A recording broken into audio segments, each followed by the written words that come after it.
Mini-bosses are one of the two ways to grind for Kuudra keys, and is the best way to do it if you're alone.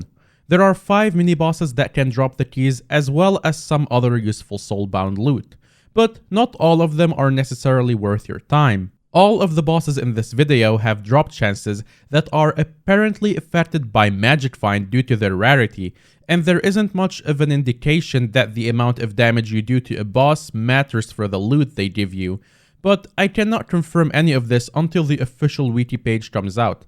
So try not to be toxic to people trying to do a little damage to mini-bosses in order to get some drops. The first and easiest of these bosses is Bladesole. He's an extremely basic boss, but can definitely screw you over if you don't know what you're doing. He heals and gains maximum health every time he gets a kill, and will occasionally fire a circle of wither scrolls that will one-shot anyone close by. You can tell when he will do this attack when you start to hear this noise. Pretty basic boss and the easiest source of keys. The next easiest mini-boss is the Mage Outlaw, who has the best telegraphed attacks of any enemy in this game. You can always tell when and where the Outlaw will attack, as the only thing you really need to be aware of is not hitting them when they fly in the air and shield themselves, as the shield reflects all damage back onto you.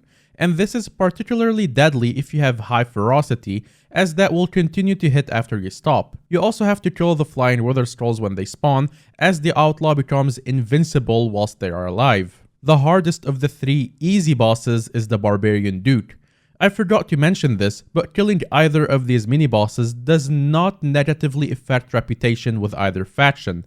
The dude deals increasingly high damage as the fight progresses, and also performs a stomp attack that cripples anyone hit by it, also increasing in frequency and intensity as his health reduces. Avoid the purple particle rings and you should be fine, but I do not recommend you do this one alone. Ashvan is the next boss, and this one I don't recommend killing if you just want keys.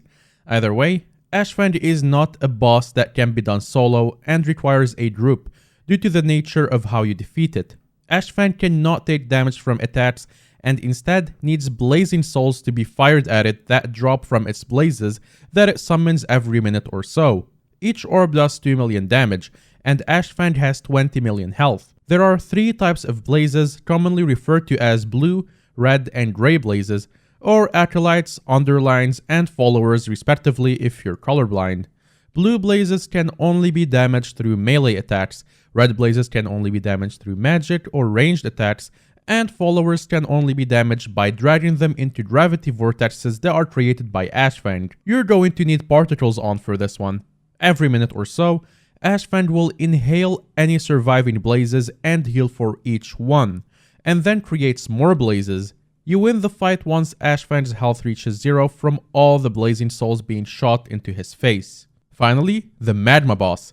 This boss takes so long and it's generally not worth killing if you want keys, but I have heard rumors that the Magma boss has a higher key drop chance to compensate, so it's really up to you.